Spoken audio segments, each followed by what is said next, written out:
batela Nikongo.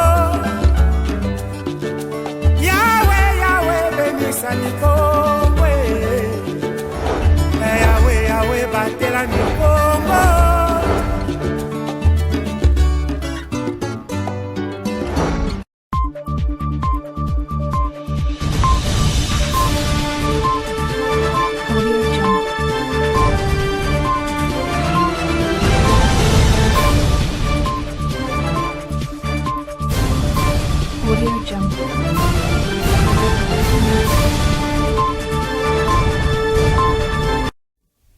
Merci à vous, mesdames, messieurs, de nous rejoindre sur nos antennes pour ce nouveau journal sur ma bannière télévision. Bienvenue à toutes et à tous et merci de nous choisir pour vous informer.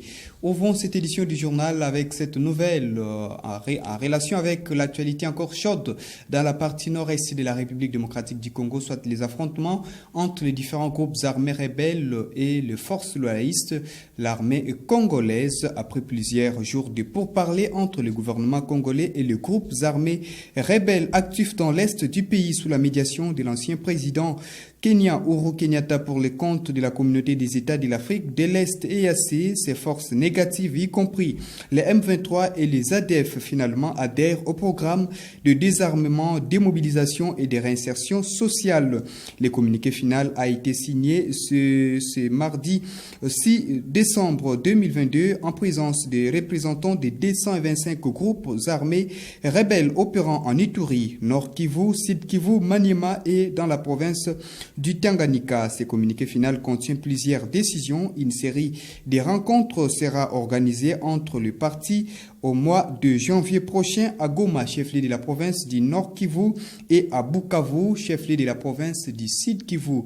Ces groupes armés rebelles ont reformulé la demande auprès du médiateur Uhuru Kenyatta, cette demande de pouvoir intégrer l'armée régulière, donc les forces armées de la République démocratique du Congo, une vision qui est tout à fait contraire à celle du gouvernement congolais. Mais entre-temps, le médiateur s'est porté garant de porter cette demande auprès du chef de l'État Félix-Antoine Tshisekedi Tshilombo pour un nouveau traitement.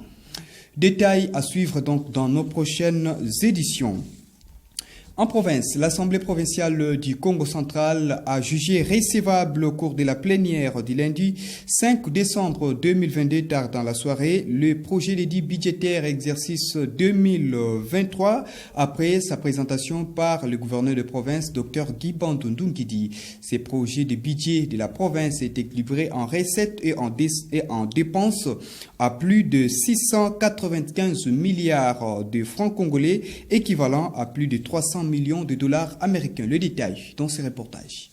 Accueilli par le président de l'Assemblée provinciale du Congo central, l'honorable Jean-Claude Mvouemba Luzamba, au siège de cette institution législative, le gouverneur de province, Dr Guy Bandundu Ngidi, accompagné par le membre de son gouvernement, a procédé à la présentation du projet de dit budgétaire exercice 2023 devant les élus provinciaux au cours de la plénière de ce lundi 5 décembre 2022. Ce projet de budget porte un accroissement de 55,63% par rapport au budget rectificatif précédent, équilibré en recettes et en dépenses à plus de 695 milliards de francs congolais, équivalent à plus de 341 millions de dollars américains. Le gouvernement provincial vient de créer 2 agences de développement en 2022 et compte en créer 2 autres en 2023 dans l'objectif de redynamiser certains secteurs clés de développement, les rendre plus compétitifs et plus performants en leur octroyant plus d'autonomie dans leur gestion.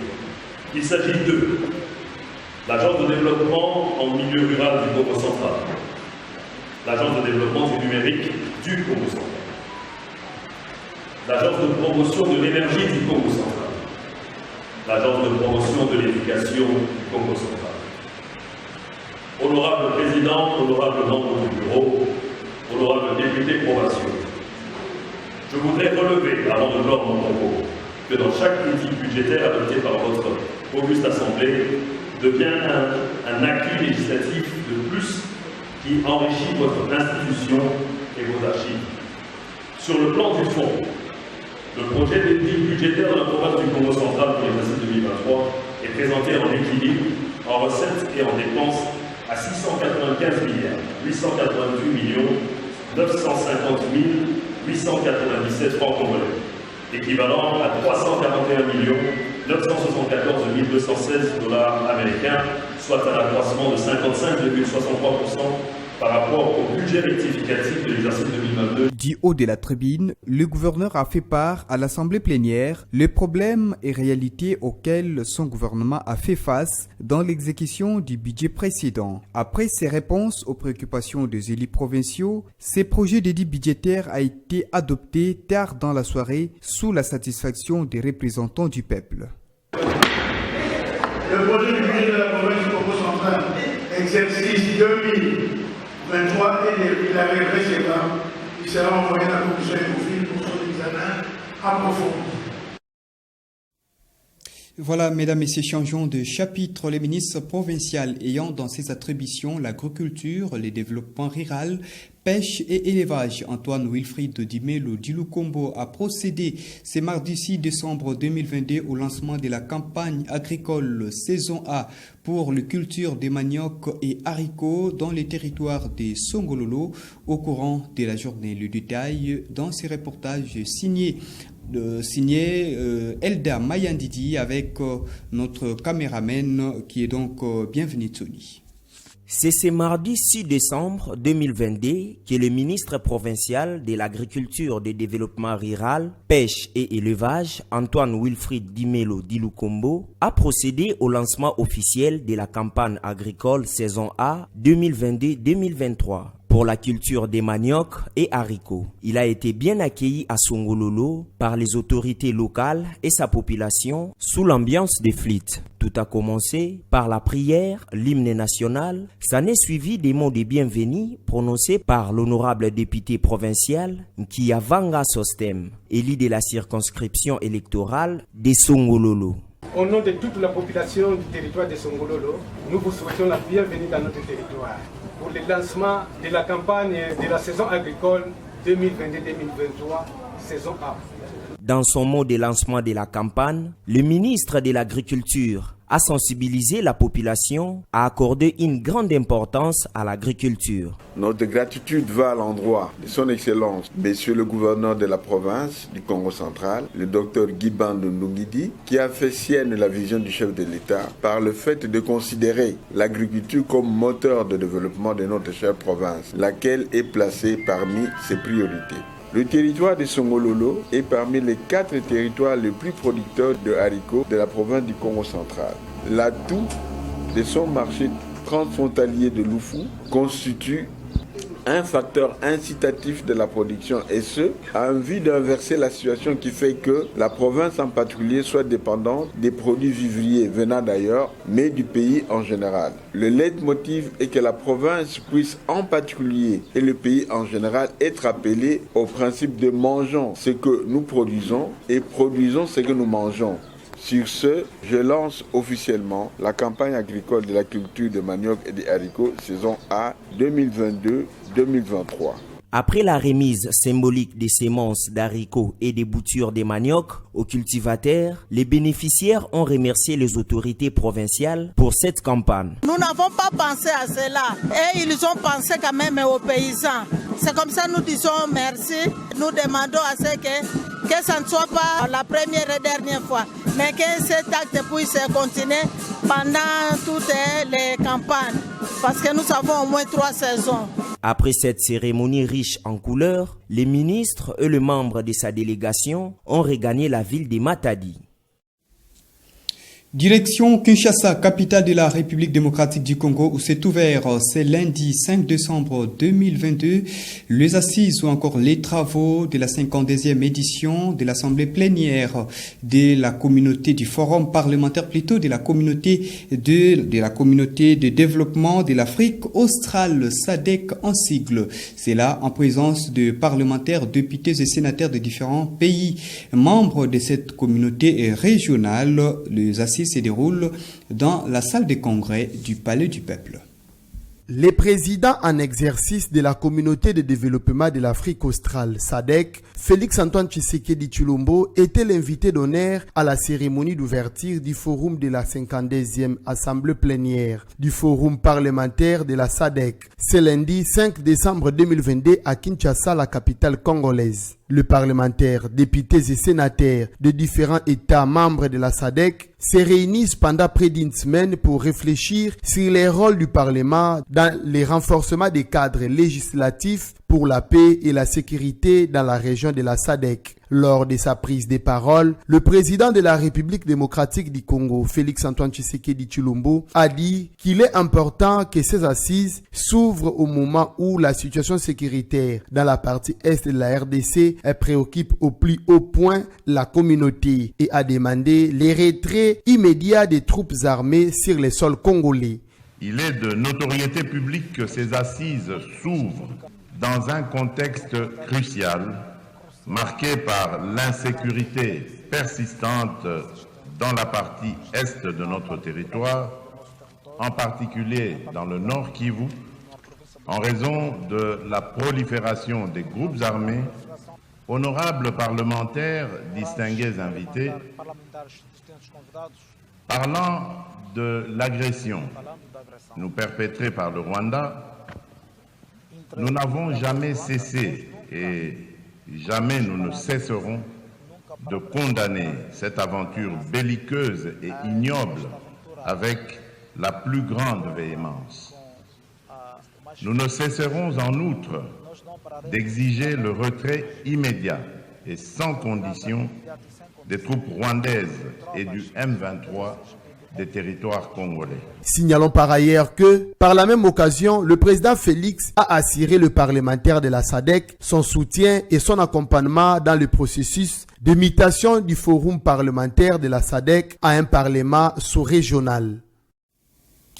Voilà, mesdames, messieurs, changeons de chapitre, mais restons au niveau national. Face à une situation humanitaire chaotique dans la partie nord-est de la République démocratique du Congo, plus précisément dans la province du Nord Kivu, où se poursuivent les affrontements entre rebelles et l'armée et loyalistes, le gouvernement congolais a finalement envisagé et lancé la campagne de solidarité nationale et de mobilisation générale, question de générer des recettes. Question de pousser la population du pays à pouvoir contribuer, mobiliser des recettes en faveur de ces déplacés de guerre qui sont comptés en milliers, qui malheureusement ont tout abandonné derrière et à cause de ces affrontements. Sous le haut patronage du président de la République, Félix-Antoine Tshisekedi Tshilombo, le ministère des Affaires sociales, Action humanitaire et solidarité nationale a lancé la campagne de solidarité nationale et de mobilisation générale pour la patrie. La cérémonie a été présidée par le Premier ministre Jean-Michel Sama-Lukonde. Elle s'est déroulée à l'immeuble de la RTNC au studio Mamangebi le lundi 5 décembre 2022 dans la ville-province de Kinshasa. Cette initiative fait suite à la crise humanitaire causée par des attaques des rebelles du M23, soutenus par le Rwanda à l'est de la République démocratique du Congo. À son arrivée, le chef de l'exécutif national a été accueilli par le ministre des Affaires sociales, Action humanitaire, Modeste Mutinga, puis conduit dans la salle pour la circonstance. Dans son discours de lancement, il a brossé les défis auxquels la RDC fait face, causant ainsi la crise humanitaire et le but de cette campagne. Donc notre grand et beau pays connaît en effet périodiquement des sinistres découlant des catastrophes naturelles qui continuent de causer des pertes en vies humaines et des dégâts matériels énormes. Hormis ces catastrophes naturelles, rares et ponctuelles par nature, ce sont plutôt les conflits armés qui persistent depuis 3 décennies dans l'est de notre pays et qui sont à la base de la précarité de la situation humanitaire dans laquelle se trouve, malgré elle, une bonne partie de nos populations. Chers compatriotes, chers partenaires et hommes de bonne volonté, nous devons agir ensemble et de toute urgence. Et pour y arriver, nous devons suivre ce pourquoi nous avons été appelés. C'est pourquoi nous saisissons ce moment pour lancer cette campagne par ce téléthon, dans le but d'interpeller et d'appeler tous les compatriotes à demeurer dans l'esprit de la solidarité, d'entraide qui nous caractérise comme un peuple hospitalier et généreux. Fini les discours. Le chef de l'exécutif national a prêché par exemple pour les comptes de son gouvernement, un chèque de 20 milliards de francs congolais a été remis auprès du ministre des tutelles. Notons que cette campagne de collecte de fonds en faveur de rescapés prendra 60 jours, soit 2 mois. Changeons de chapitre dans l'actualité continentale. Après plusieurs mois de violentes manifestations au Soudan contre les régimes militaires, finalement, cette junte militaire a signé un protocole d'accord avec les principaux groupes de la société civile visant les retours du pouvoir à la population civile. Les détails dans cet élément de nos confrères de TV5 Monde. Sous les applaudissements, ils brandissent ses chemises vertes, l'espoir du retour de la paix. Les militaires au pouvoir et des groupes civils ont signé ce lundi un premier accord de sortie de crise. Il prévoit une transition civile de 2 ans dès la nomination d'un Premier ministre. Nous affirmons le retrait complet des militaires du processus politique. Cette mesure devrait être accompagnée du retrait des forces politiques de la période de transition, en réponse aux demandes des révolutionnaires.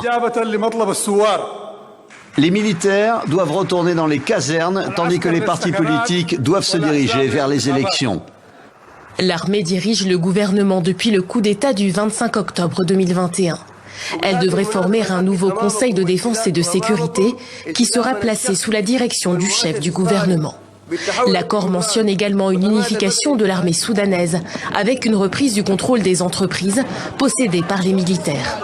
Insuffisant, selon une grande partie de l'opposition. Cet accord est totalement inacceptable. Nous le rejetons parce que les revendications de la rue n'ont pas été entendues. L'un de nos objectifs était de faire tomber le conseil militaire du coup d'État et de le mettre face à ses responsabilités. Alors que des centaines de Soudanais défilent à Khartoum contre cet accord cadre, militaires et civils prévoient de se retrouver d'ici à quelques semaines pour signer un second volet. Il devrait concerner des dossiers sensibles, tels que la justice transitionnelle ou encore la réforme de l'armée. Vous l'avez certes compris, mesdames, messieurs, ce journal est complètement fini. Merci à vous de l'avoir suivi. Jephté Balumbo et Christian Simba étaient donc à la réalisation. Très bonne suite des programmes sur nos antennes.